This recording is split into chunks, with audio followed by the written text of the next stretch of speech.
In the previous episode, when Prince finally met his sister, they were both about to have some interesting conversations. So, when Tilly asks her brother who he really is, he just replies that he's her brother in flesh, the fourth Prince of Grey Castle, Roland Wimbledon.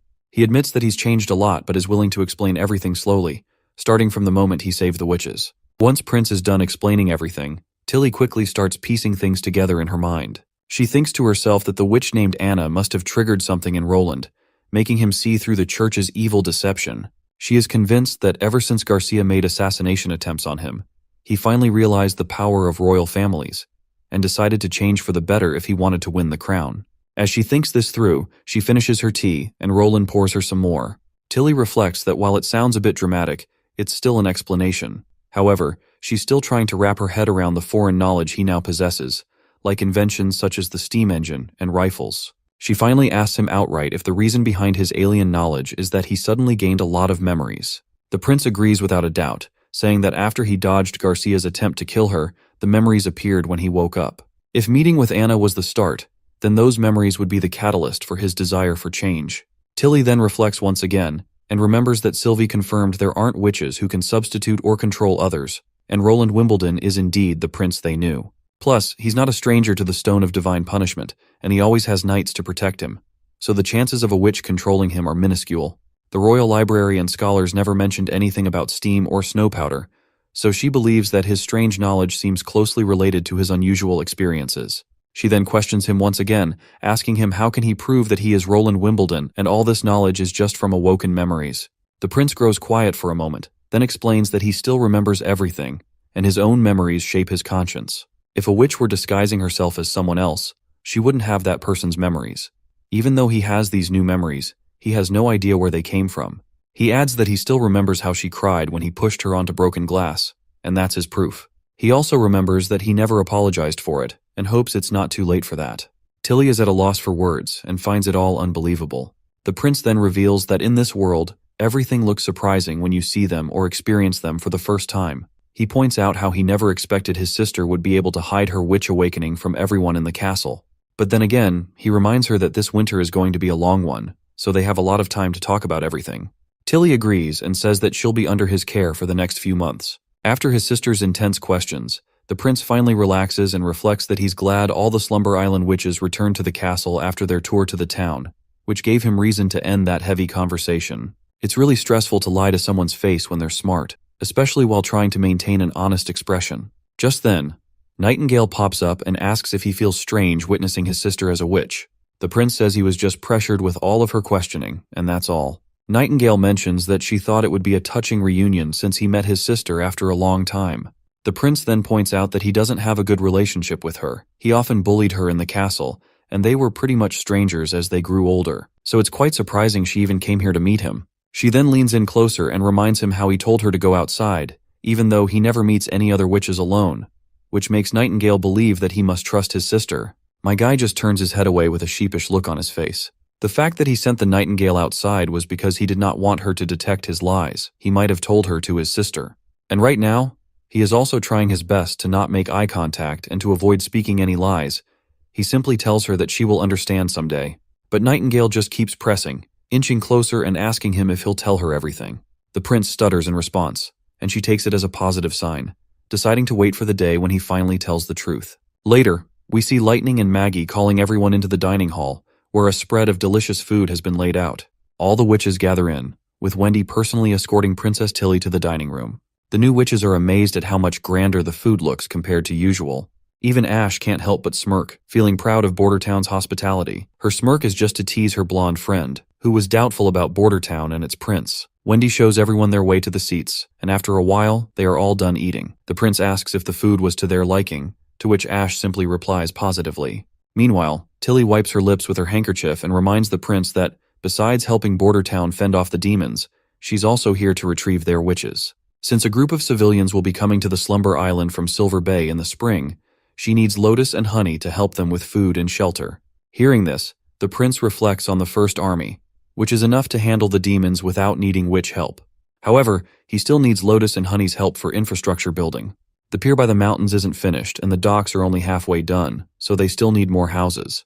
The prince asks if the departure could be delayed by half a month.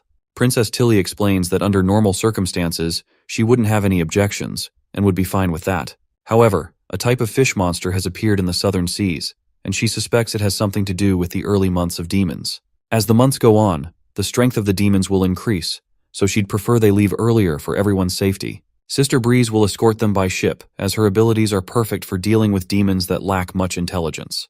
The prince then asks if, apart from Lotus and Honey, the other 3 witches can stay a little longer since their education is only halfway through, so it would be a waste for them to leave now. Tilly perks up at seeing her brother concerned for those witches, and she's now curious about how he plans to utilize Candle and Evelyn's abilities. The prince explains that he needs both of them for solidifying metal parts and brewing. You see, Candle can greatly increase machinery efficiency, while Evelyn's alcohol is very useful for many purposes beyond just consumption. His sister then explains that they have always felt insecure about the usefulness of their abilities, so she's glad to hear that he values them. She appreciates that the prince recognizes their abilities as crucial because she's always believed that no ability is ever useless. She then turns to the witches and asks for their thoughts on whether they want to leave. The little one says she's fine with either place, while Evelyn states that if Miss Tilly needs her back on Slumber Island, she'll gladly go. However, she wouldn't mind staying in Border Town either, as she still has a lot to learn from Miss Scroll. Princess Tilly reassures her, saying she doesn't need to be so nervous and that they can choose whatever they want without feeling pressured. She explains that she just wants to know about everyone's experiences living in the town, and they can go back to Slumber Island or come to Border Town at their own will. She would also love for other witches from Border Town to visit Slumber Island as well. The prince agrees, saying he hopes that witches can freely live in both places with their combined efforts. Tilly perks up at her brother's pleasant thoughts and states that she's glad he feels the same way. Roland is startled for a moment to hear this, because the last time she called him brother was nearly a decade ago. But then he regains his composure and tells her that the day will come when they will live in harmony. He then decides to get back to the serious topic and mentions he's about to brief her on the ruins and the devils related to the snowy mountains and the stone towers he mentioned before. He explains that he was planning to send witches and First Army soldiers to the ruins in the misty forest for a rescue, but early winter delayed it. Tilly responds that she can't believe the legendary devil army could be so close, or that someone would still be in ruins that are 400 years old. She recalls the drawings of the devils he sent her, and thinks that this is what's most important right now. The prince points out that, based on the environment and their reactions, the devil territory has been there for many years. He suspects they haven't expanded into the kingdom due to the limitations of their red mist, so they're not a threat to Border Town for now. He plans to build a scout tower to monitor their movements in the next couple of years. However, the sealed witch within the ruins is likely to reveal the truth behind Tequila and the fall of the church. Tilly agrees, but asks if there's any way to approach the ruins from the air instead of the land, as she's heard from Ash that Border Town has a tool for aerial transportation. The prince quickly realizes she must be talking about hot air balloons. He explains that although a hot air balloon can hold 10 people, it can be modified for more. However, bringing the First Army soldiers through air would be impossible. If they encountered devils, they could suffer casualties, and with demons everywhere, it's just too risky. That's when Princess Tilly reminds him that it would have been fairly dangerous if he had gone with only the Witch Union. However, since she's here with other witches, it will be significantly safer. She explains that Shavi's barrier can block threats, and Ash can handle anything in close combat. The prince begins to think it over, and remembers that they were at a significant disadvantage in the air last time, but he can see the logic in what his sister is saying. Sylvie's magic sight can warn them of any dangers, and with Nightingale and Ash's powerful offensive abilities, even if things go wrong, Shavi and Anna can ensure everyone's safety. He then asks her if she's sure about going. Princess Tilly replies that she thinks this is a great opportunity to make sense of this mystery. Ever since the months came early and the demons appeared in the sea, she's had a bad feeling, and she's willing to go herself to uncover the truth.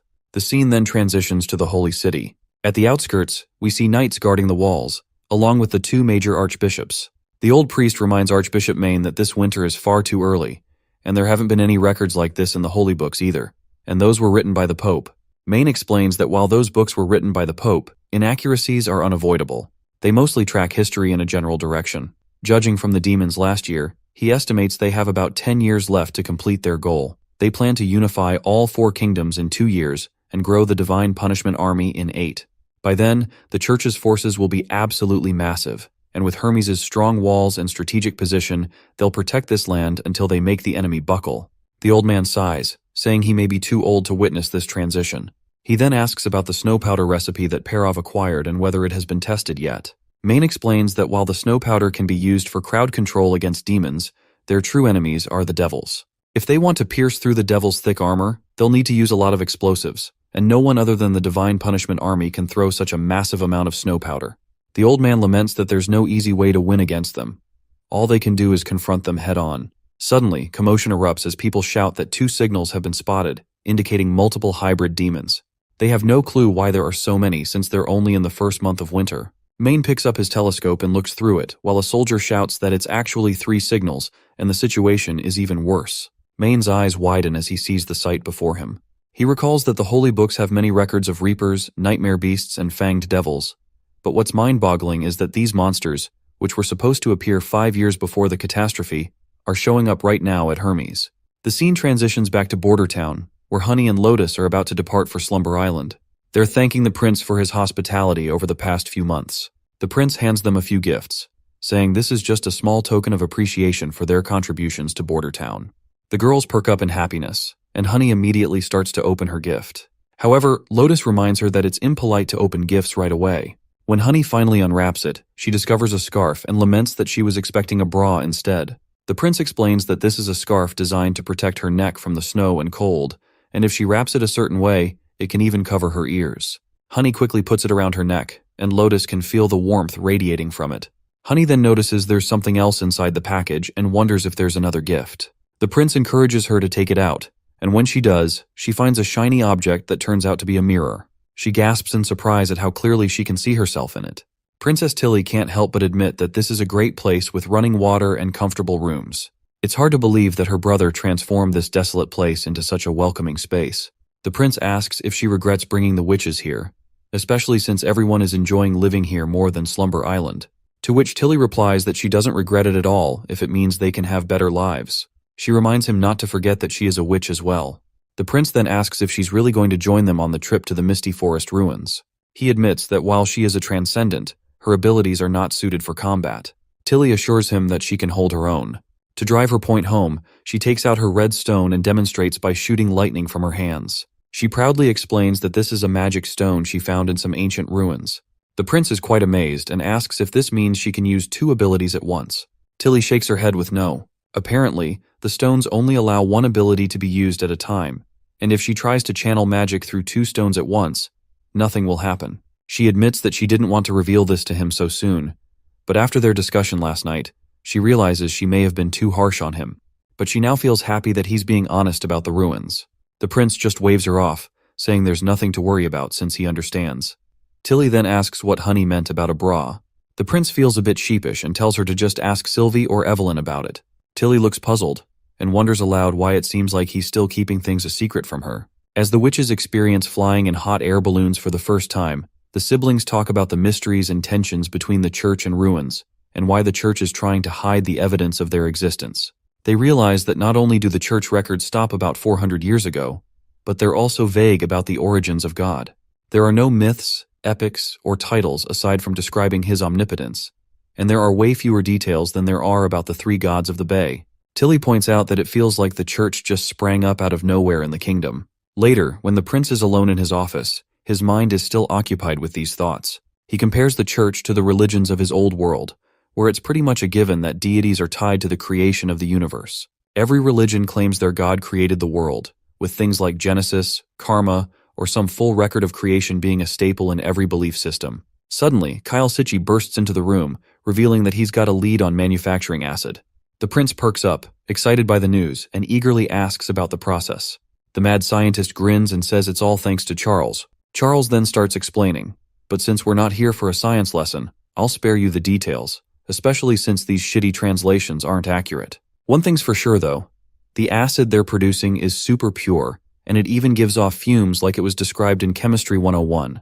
They go on about more of this technical stuff, but the prince lets us know that they're using one of the oldest manufacturing methods. The issue back then was that sulfuric acid couldn't be stored properly since there weren't containers that could handle the corrosion, so it got phased out. But that's no problem for the prince. In Border Town, they're already producing sulfuric acid slowly using nitric acid. As for the corrosion issue, Soraya's paint can handle it without a hitch. The prince gives them props for a job well done, admitting he can't believe they stumbled upon this method.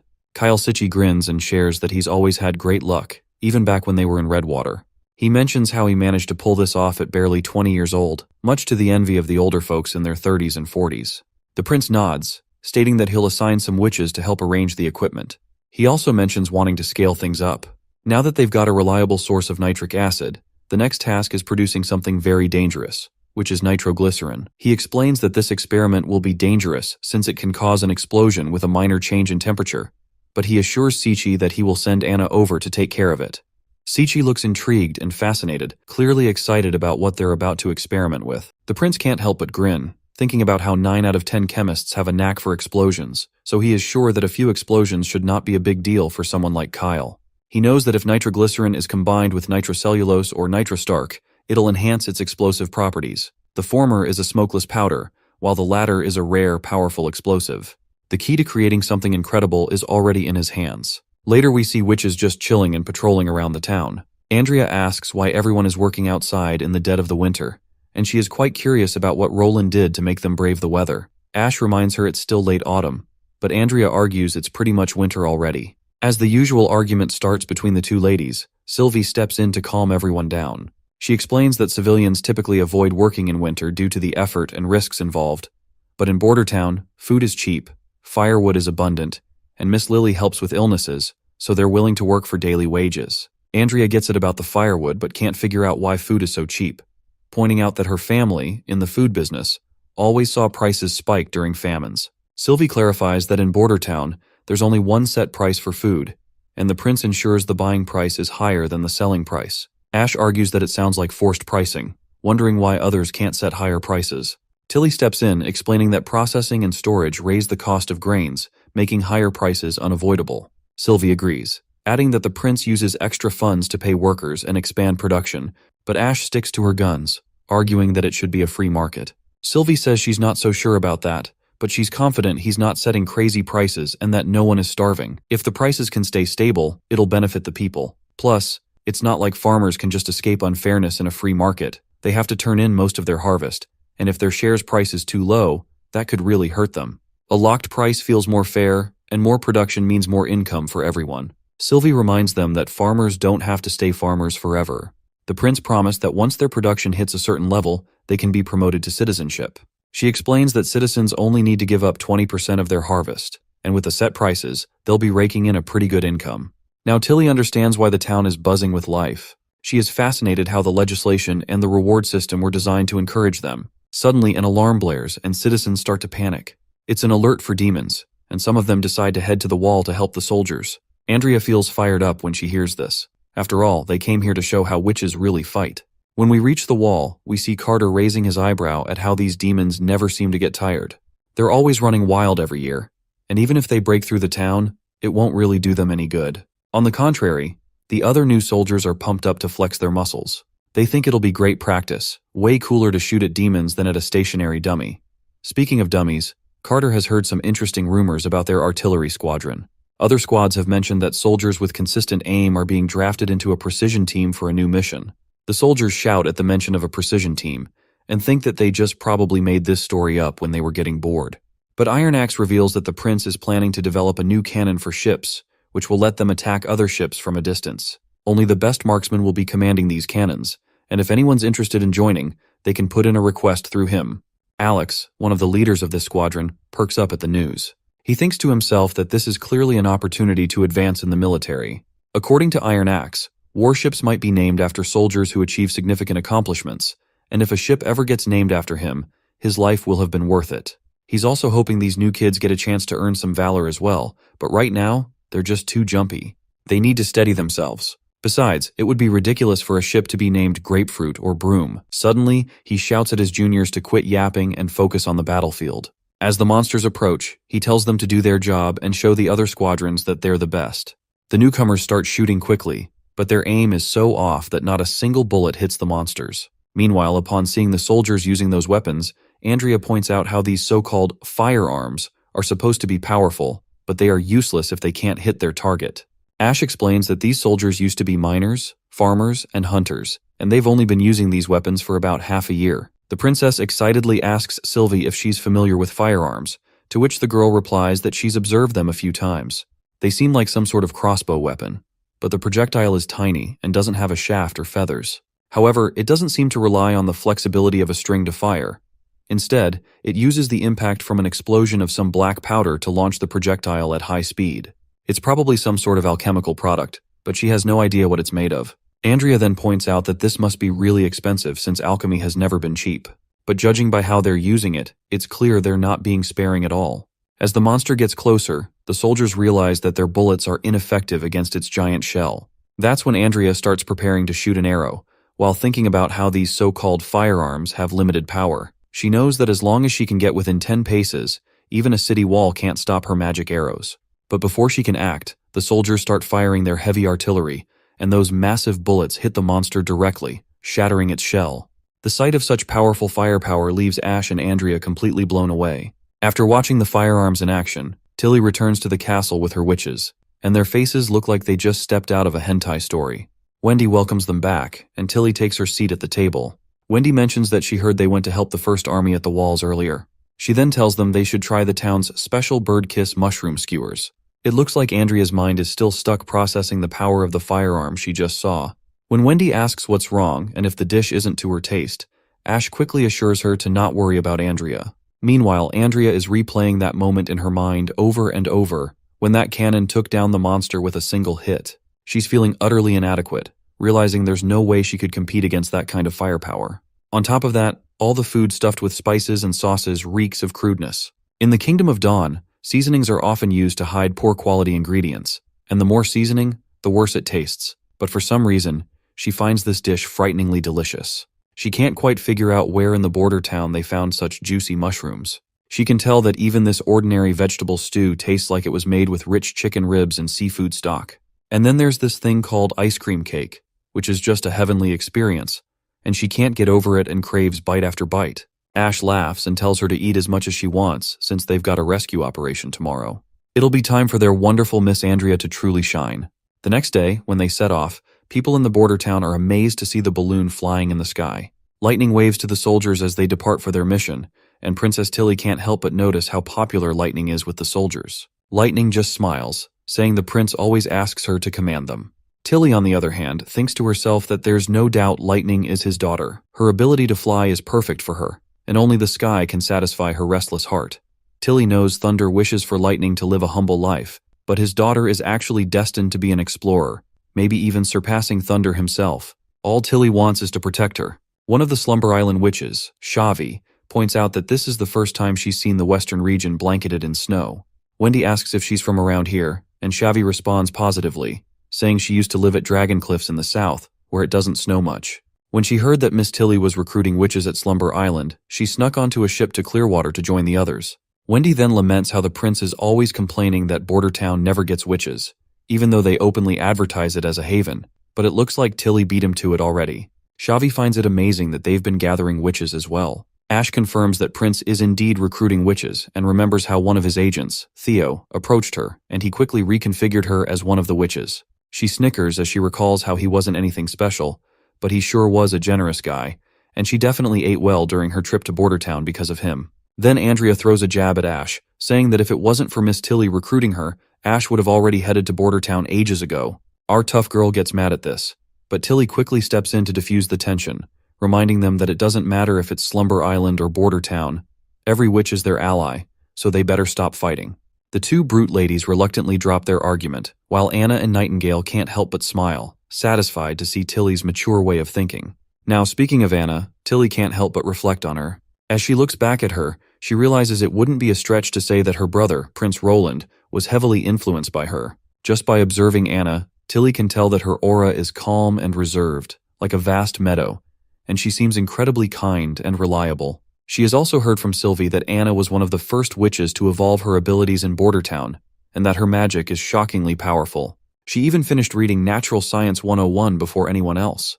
Tilly is sure that if she ever gets to discuss natural sciences with Anna by a cozy fire someday, it would be amazing. Suddenly, Maggie begins flapping around frantically. When Lightning asks what's going on, the little pigeon points out that the ruins are gone. This shocks Nightingale and the others, while Lightning claims it used to be right there. Princess Tilly is blown away to see such a huge hole and quickly tells Sylvie to check what's inside. As soon as Sylvie uses her abilities, she spots some sort of massive worm-like monster moving northwest.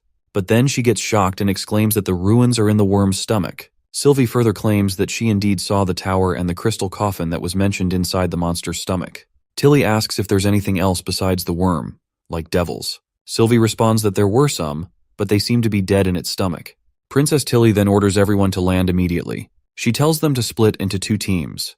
One will guard outside, while the other will go with her down into the hole. She makes it clear that they're going to kill the giant worm monster and retrieve the crystal. Once they land, Andrea and Nightingale remain on the ground, while Tilly, Ash, and all the other witches, including Anna, begin their descent down the hole. As Tilly reflects on the situation, she reveals to us that entering the hole will require witches capable of flight, which means dragging that crystal out is out of the question. If they can't wake the person stuck inside either, they'll have to cut the crystal open, and they'll definitely need Xavi's shield for that. On the other hand, Sylvie's magic eye is essential as well. Without her, they would struggle to locate the ruins in the worm's stomach. Anna's healing and slicing abilities are just as crucial. Thankfully, since Sylvie and Anna are both quite light, Maggie is able to carry them. Lastly, Tilly herself can also carry Ash, who can handle any combat situation. Every witch here is important, so losing even one of them would make this mission very difficult. The 2 left behind, Nightingale and Andrea, will guard the entrance in case of any demon attacks from the misty forest. With those 2 standing watch, their backs are covered. We also learn that Tilly has a solid backup plan in case they need to escape and ditch the rescue effort, though she still feels uneasy about it. She hasn't figured out why the worm only targeted these ruins while leaving everything else unscathed. It's also surprising that it's tunneling northwest, which is where the devil nest is located. Once they finally reach the end of the hole, they find another massive tunnel going west, left by the worm. Tilly tells everyone to light their torches, and everyone follows her instructions promptly. Sylvie then adds that she can sense the monster ahead, so they start walking forward into the saliva-filled tunnel. After walking for a while inside the tunnel, they finally reach the worm. The rotten smell coming from this disgusting monster burns every witch's nostril hairs. Ash decides to slice open the monster's stomach and be done with it before the smell starts messing with her head. But as soon as she grabs her sword to draw it, Tilly tells her to wait, explaining that they'll need Anna to kill it. She points out that since they don't know what's inside the stomach, slicing it open could be dangerous, so using swords is out of the question. Anna quickly raises her hand and shoots a green fire bullet that pierces the worm's thick skin and makes its way inside. That green fire bullet starts spinning around, crisscrossing in every direction. In no time, the monster is sliced like a perfect cucumber from every side, and blood begins to gush out. Once they see how easily Anna cut through the monster, their faces go blank, and they stare in awe at the true power and magnificence of her abilities. Sylvie quickly explains that the monster is dead since its heart has stopped beating. Ash is surprised that this monster even has a heart, to which Sylvie replies that it's near its head and about the size of their balloon's basket. It also got sliced up by Anna's flames, and magic is rippling throughout it. Seeing the magic, Lightning wonders if it's a hybrid demon. However, Tilly says they can't be sure, as historical records of the wastelands and demons are scarce. There's still so much they don't know, so she suggests grabbing the crystal and get going. As they enter the belly, Ash complains about the sticky mess, while Sylvie reports that all the rocks in here are crushed, making it impossible to tell what the tower used to look like. Lightning then mentions that there were so many glittering magic stones. She shows one of them, which resembles the crystal they're looking for. Right on cue, Ash finds the crystal after cutting through the flesh. With a few more slices, the giant crystal is finally revealed, and they see the witch trapped inside. Princess Tilly is left speechless as her eyes land on the magnificence of the stone. She quickly tells Anna that it's now her turn to work her magic. Anna quickly uses her fire laser once again, and the princess asks how it's going. Anna replies that it's a little hard, but she can cut it open. The crystal promptly begins to shatter, and the cracks expand around it until, eventually, the crystal blows up. Tilly is shocked to discover that there are 2 layers, with the inner part being the real crystal. Lightning tries to touch it and confirms that it's freezing to the touch. Anna then gives it her all, and finally manages to melt down the second layer as well, and out pops the witch who was stuck inside. Ash quickly takes her into her arms while Tilly asks if she's still alive. The brute lady confirms that she is, but it's very faint, and her heartbeat is still going, which is just barely alive. Even Tilly's mind can't help but wonder how she could survive in a frozen crystal like that. She's definitely a witch, but her name, origin, and why she was stuck in the ruins remain a mystery. She is eager to ask her all these daunting questions once they return. Meanwhile, outside the tunnel, the 2 blonde baddies stand on guard duty. Looks like Andrea is feeling bored and is already missing Tilly. She considers talking to Nightingale, but as an elite from the Kingdom of Dawn, She feels that elegance is a necessary quality for an unmarried woman, so she hesitates to approach her, especially since Nightingale is somewhat of a rival. She has heard that she matches Ash in terms of power and combat, but still, she finally decides that talking to a fellow witch is just a natural thing to do. However, before she can say anything, Nightingale suddenly vanishes from the scene, leaving Andrea startled. Right at that moment, she senses a heavy presence and turns around, but finds nothing. She wonders if it was Nightingale, but then she feels that there is more to that. She eventually summons her weapon, thinking there's an enemy nearby, and the enemy appears to be translucent. Just as she's about to make a move, a gunshot blares right by her left ear, and blood splatters in front of her. The creature that took the shot remains invisible. Once the monster is dead, it's finally visible now, which leaves Andrea shocked to see a praying mantis before her eyes. It was Nightingale who took it out, otherwise, she is pretty sure she would have been toast. Nightingale goes on to blast 2 more mantises, blowing their heads off. Wendy also comes rushing into the scene and asks what in the world are these things. Nightingale mentions that the creatures look like devils, if not demons, but their blood seems even more demonic. Andrea asks her since when she first noticed them creeping around.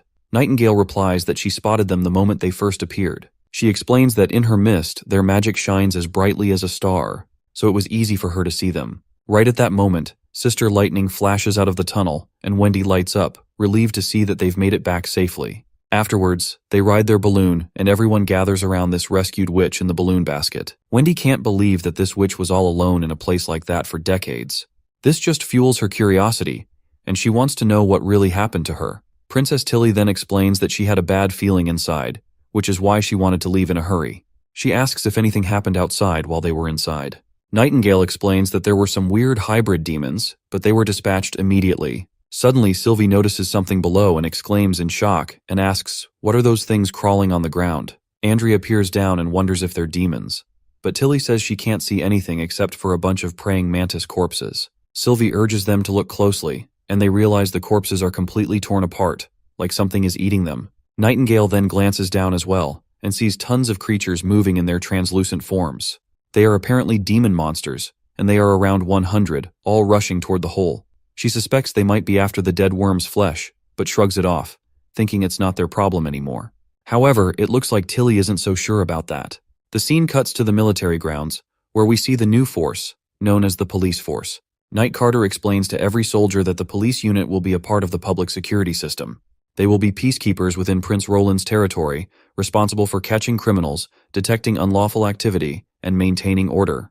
They will also make sure to enforce the laws set by the Prince and City Hall, as well as help citizens in need. After a week of training, he imagines everyone will have a solid understanding of their duties. With that settled, he decides to lead them to their first mission and tells everyone to follow him. The group starts trailing Carter promptly, and among the soldiers, we spot a familiar face, someone who can hardly believe he passed Prince Roland's test and became a police officer after just a week of training. If you don't remember this guy, he's the one who was a refugee and exposed a City Hall official for selling free food in black to other refugees. Let's call him Redhead until we find out his name. The written assessment for this test had been the toughest task for him. He was given a scenario where he had to react cleverly to get out of a bad situation, but he nailed it. Now he's glad to finally have a stable income, and while he'll be assigned to the inner district, at least he can send some money to his old friend Kriegsman as well. Once they arrive at the docks, they see a ship that just came in, packed with refugees from the south and north. Night Carter informs them that the prince has invited these people to Border Town to ensure their safety during this harsh winter. So the first task of the police unit is to organize the refugees into lines so they can pass through each station for virus testing and registration. Since the police unit is still a bit short-staffed, the First Army will also be there to support them. In the future, the police will handle this independently. We then see Prince Roland arriving at the docks with Theo and Hunter Iron Axe. The refugees are in awe as the prince personally comes to see them. After all, not many elites would bother to leave their heated homes and comfy beds during winter. Among the crowd, we spot a shady-looking refugee standing in the registration line, eyeing the prince with suspicious eyes. When his turn finally comes, he lies and says his name is Fursona, claiming to be an illiterate farmer from the north. The attendant at the table gives him the green light to move forward, but that's when Redhead steps in and starts grilling this so-called farmer about what month wheat should be planted during the winter. The attendant tells his fellow to let the man go, reminding him that their job is just to sort people out, and they don't have enough time for thorough investigations. But Redhead isn't letting this man off the hook easily, and continues to expose him, pointing out that even though this man claims to be a northerner, His accent sounds more like it's from the central region. So he asks this alleged farmer which town he belongs to in the north. Since Redhead is quite familiar with the northern region, he also notes that the guy's dress code doesn't fit either, because northern folks would at least wear gloves since the temperatures up there often dip below freezing. Right at that moment, the shady guy pulls a red church pill from his pouch. As soon as he pops it in his mouth, his shirt tatters as his muscles bulge out. Redhead is caught off guard, and this madman swings Redhead around like a trash bag before throwing him to the ground hard enough to make him cough up blood. The pill-infused maniac then launches himself toward the prince while poor Redhead struggles to stand. We then see that there are two other assassins also charging at the prince simultaneously. But before they can even touch him, a bullet tears through the head of the pill-infused man, and thanks to Prince's trusted allies, the three assassins are down for the count. Panic erupts among the refugees as they scatter in all directions. But Prince stands there resolutely, shouting for everyone to calm down.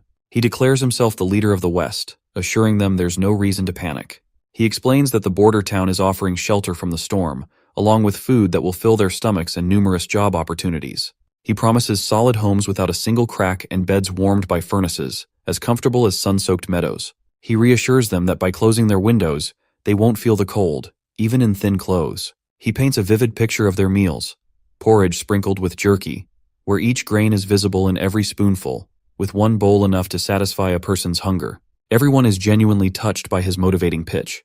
They can't help but think how they had expected the prince to talk about citizenship and legalities, but instead, he's describing their benefits. The prince then adds that he longs for the day when every citizen won't have to worry about clothing, food, or shelter. However, their enemies crave the opposite, and these monsters were clearly sent by them. He reveals that their enemies want everyone dead, including him. He promises to increase security and ensure that no foes are hiding among the refugees for everyone's safety. As he finishes speaking, the crowd begins to cheer and praise the prince for everything he said and the care he is showing. Redhead manages to get back on his feet and can't help but point out how the prince completely stifled every trace of panic with just a few words. That's when Carter approaches him, giving him props for his keen eyes since he was the one who spotted the shady guy first. Later, Redhead is called to the prince's office, where the prince addresses him as Mr. Wade. Finally, now that we know his name, we don't have to call him Redhead anymore. The prince commends him for his astute observations and wonders if he was really just a normal citizen in the past. Wade reveals that he used to be part of the patrol in Golden Wheat City for about 6 years until the city was invaded by pirates. The prince then points out that his profile shows nothing special, and according to Carter's report, he should currently be living in temporary shelters. Prince finally catches on that Wade basically hid his true talents during registration, and he asks him why he did that. Redhead explains that the reason he's alive in Border Town is because of a former prisoner he met in Golden Wheat City named Kriegsman. That old guy saved him when times were dire. Since the old man is labeled a criminal, he can't be registered as a citizen, but he can't just leave his old friend behind in the Western District, especially since his friend is getting old and can't take care of himself. The prince asks if the reason Wade wanted to become a police officer was so he could work and protect his friend at the same time.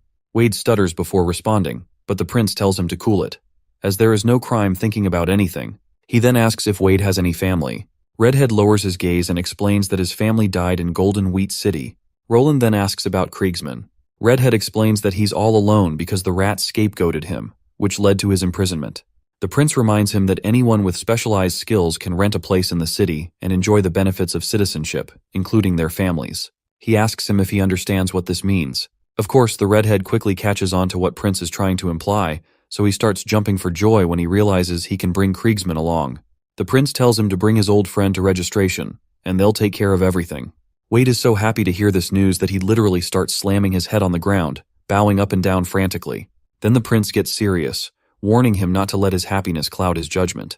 He emphasizes that he should remain cautious, just like he was today. If he doesn't pass the subsequent tests, he'll still have to live in temporary shelters. Of course, Wade quickly agrees. Speaking of tests, Wade then remembers that there were a lot of questions on the written test that he didn't know how to answer, so he just wrote whatever came to mind. So he curiously asks why he got elected for the police unit. The prince smirks and says there was no right or wrong answer. Every answer depended on the person taking the test. It wasn't about getting things right, but more of a literacy test. As long as Wade could understand the question and write a legitimate answer, he passed.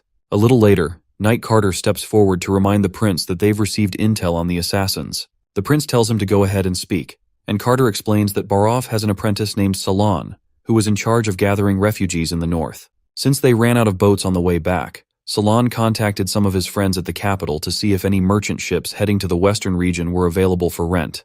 That's how the operation got leaked. The refugees stayed in Silver City, which is only half a day's distance from the capital, making it easy for Timothy to make arrangements. He further explains that while Timothy might not be sending armies from the capital, that doesn't mean he isn't trying to get revenge. Prince then reflects on the situation and feels somewhat relieved that the assassins only had pills and not explosives. If those guys had exploded in the middle of the crowd, all of their new workers collected over the past 2 months would have died. He highlights that, considering Salon's mistake came from inexperience, they'll keep the punishment light and cut 2 months' worth of his salary.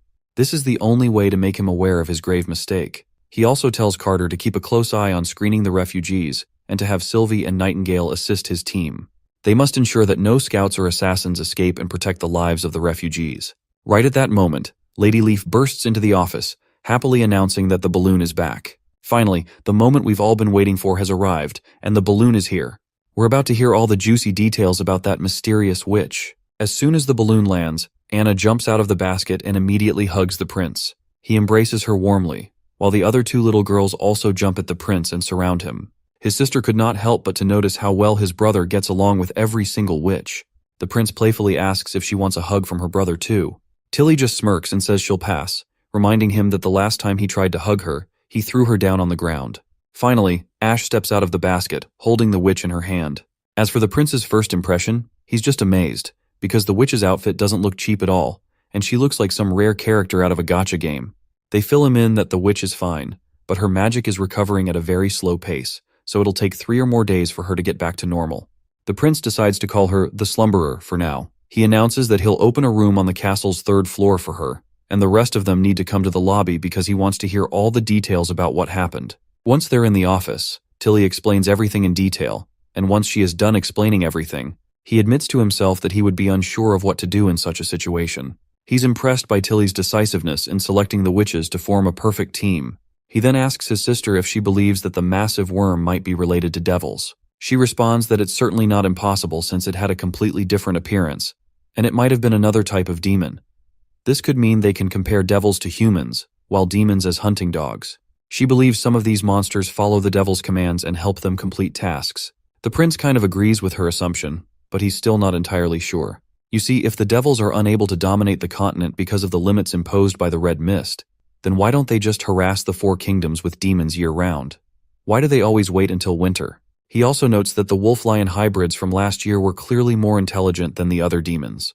If intelligence can be gained through age, it will be just impossible for the devils to tame the other race. Tilly then adds that the enemies Nightingale encountered outside of the hole are more concerning because a demon that can conceal itself in daylight and move silently can breach any defenses. Their limited knowledge about demons makes this problematic, and they don't know how to deal with enemies like that at all. The prince agrees, and points out that if Nightingale hadn't witnessed it, he wouldn't be willing to believe in its existence. However, it seems these demons have never appeared in the western region before. Otherwise, a few of them would have reduced Longsong Fortress to ashes long ago. Tilly then mentions that the longer the months go on, the stronger the demons become, and this is a historically proven fact. She points out that it started snowing during autumn this year, which means their enemies will be extremely strong. The prince finds himself startled when he realizes that Tilly is actually considering his enemies as her own. This thought puts a smile on his face. He decides to assign Nightingale to watch the perimeter, and as long as Sylvie stays in the castle, she can keep an eye on the whole wall and alert the other witches as soon as she detects anything suspicious. Later, we see the prince and Lady Scroll walking down the corridor. Lady Scroll expresses concern about the new witch, and points out that until they confirm the identity of this new mysterious witch, they can't guarantee she isn't an enemy.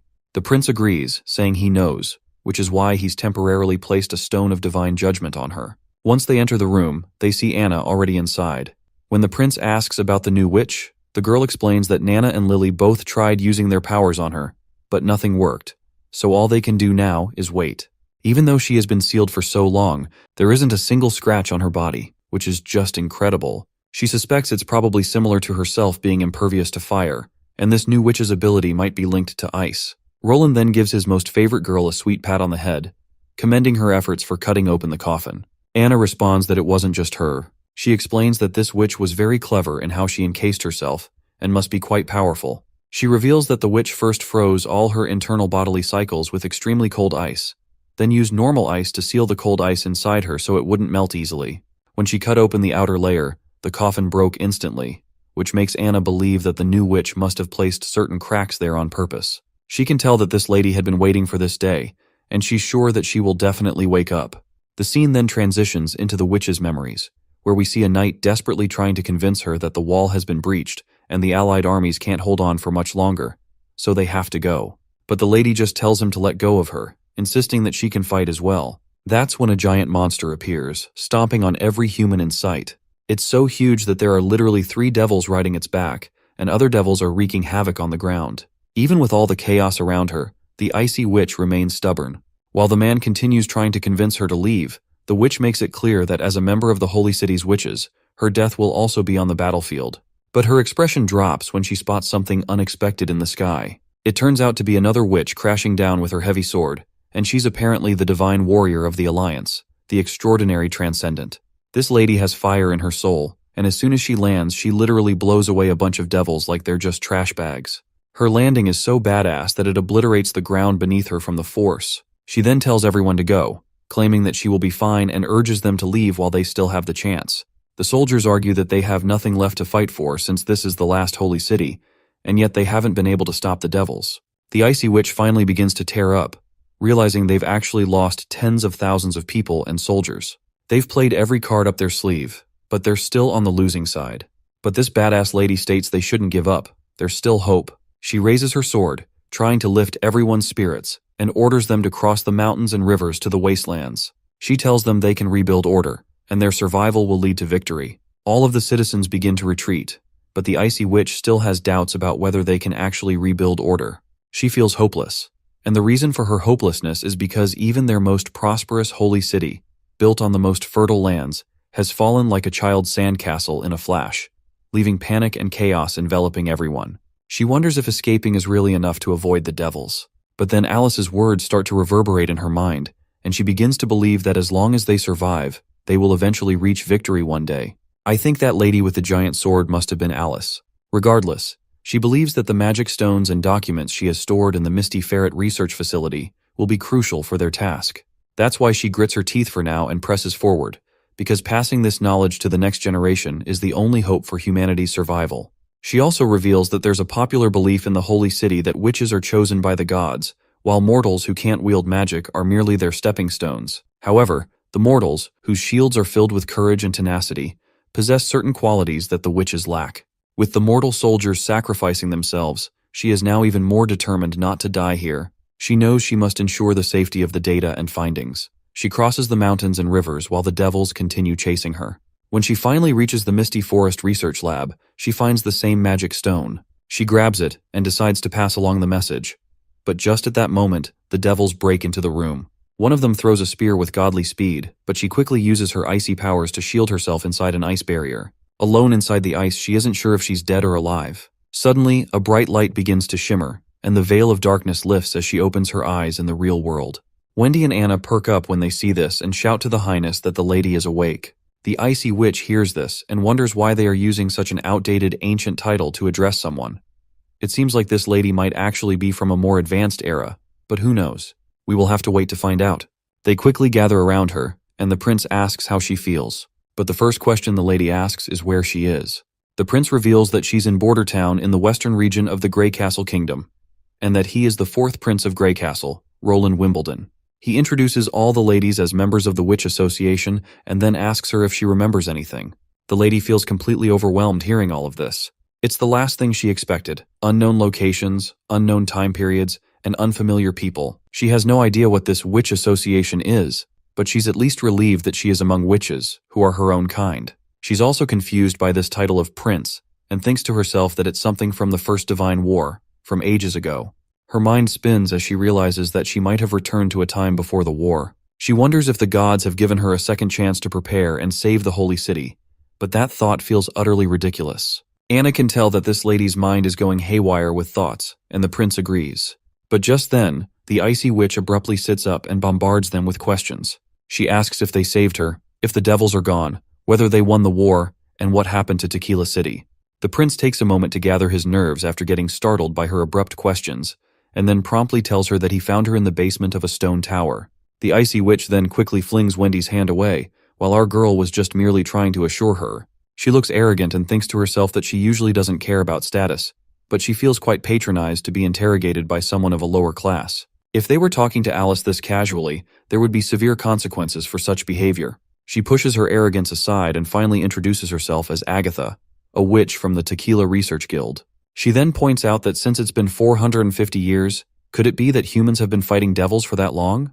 Prince explains that she has been asleep for a very long time, so things might be different from what she remembers. If she feels fine, they can explain everything to her slowly. Agatha says she's willing to listen. With that, Prince explains everything to her and reminds her once again that they are currently in Bordertown, which is in the western region of Grey Castle, one of the 4 great kingdoms.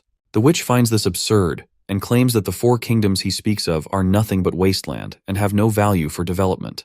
She adds that the concept of kings and elites is an archaic construct that disappeared with the First Divine War. She finds it ridiculous that witches are being hunted by mortals and asks who would dare do such a thing. She then quickly tries to use her magic powers, but nothing happens.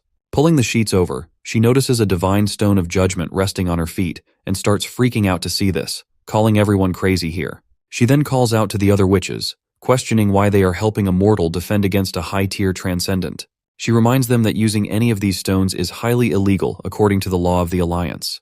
Prince facepalms himself because he already had expected it to happen, but Wendy reassures him that she'll handle it. She steps closer to the newcomer, introduces herself as Wendy, and tells her that things are not as she claims, and what Prince mentioned is actually true.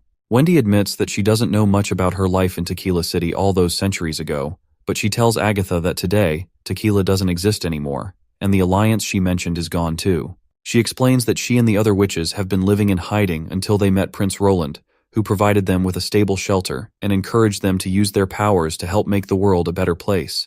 Wendy then narrates how this world is prejudiced against witches, with divine judgment stones everywhere. In this society, witches are treated like nothing more than mortals. Agatha then also tells her side of the story, revealing that the Alliance was a large organization created by the leaders of multiple witch kingdoms. It consisted of many high-tier witches and transcendent beings.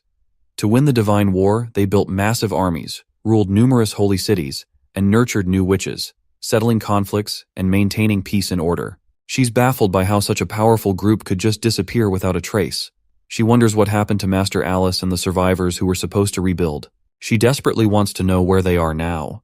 Right at that moment, Wendy brings over a cup of tea, and surprisingly, Agatha takes it without making a fuss. In reality, she's hoping to get the Divine Judgment Stone off her, and gaining the trust of the others seems like the only way to do it.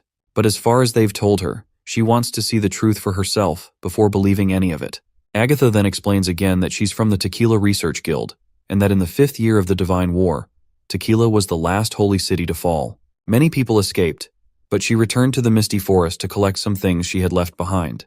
Prince asks if she actually fought the devils, to which she agrees, and she looks a bit annoyed, reminding them who else was supposed to fight them since mortals can't do squat against them.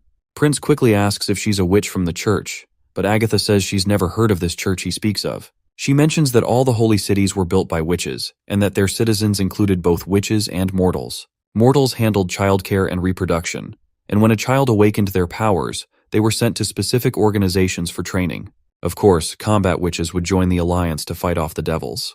Lady Scroll then finally brings up the book Lady Kara had, and she asks her if she can read this. As soon as Agatha takes a look, she confirms that this is a witch's diary. Wendy asks about the mysterious language, and Agatha explains that it was created to be separate from mortal language, so they couldn't participate in higher-level matters. She states that these writings require magic to read, so she can teach any witch how to read it. That's when Prince, with his endless wisdom, chimes in. He points out that writing is meant to be a tool for communication, and its usefulness lies in its accessibility.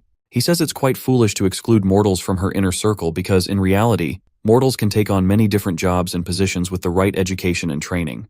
They're not inferior, even if they don't have magic. Agatha reflects that while she doesn't mind working with mortals, she dislikes it when they act like they're in charge. Even her family's head servant was more polite than this prince. Then, Sister Scroll asks her if she's heard the name Alice. The mention of that name startles Agatha, and she asks where they heard it, and further asks if knowledge from 450 years ago is still around. Sister Scroll explains that they found this book in the Eastern Forest, and Alice's name was written on the last page in mortal language. Agatha then explains that Alice is the Queen of Comet City, one of the 3 leaders of the Alliance. She's an extraordinarily transcendent being, meaning she's even above the transcendent level, and she's the strongest witch in the Alliance. Agatha isn't surprised that no one here knows about these transcendent witches, especially since this knowledge has been lost over time. She explains that there's really no limit to a witch's powers. With enough time, practice, and experience, very few witches are lucky enough to evolve their abilities into something incredible. This is called a superior awakening, and there's no cap on it. The growth is not always concrete or predictable. Speaking of awakening, Prince recalls that they have 4 witches who have achieved it. This shocks Agatha, as it's something unbelievable, and she asks how many witches the Union have in total. Wendy responds that there are only 10, and this revelation further boggles Agatha even more. It sounds utterly ridiculous to her that 4 out of 10 witches have awakened. She then tries to explain that witches who evolve their powers are no joke. They're the ones chosen by the gods and things like that. That's when Prince hints for Anna to step forward. As she does, ready to demonstrate her abilities, Agatha can't help but think that Anna looks pretty young and shouldn't have enough experience or knowledge to be an awakened witch. At first, Anna displays her firepower, and Agatha confirms that it's a flame ability, which is pretty common. However, Prince tells her there's more to it since this is just the ability Anna started with. Then, Anna shows the second stage of her abilities by solidifying her flames.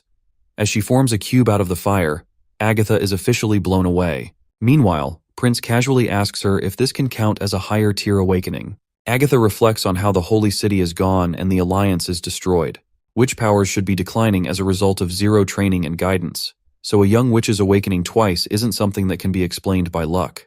She also feels kind of jealous and awe, remembering that she ascended at 26 and was considered a prodigy. Hearing this guy say he has 3 others like Anna makes her feel out of the loop.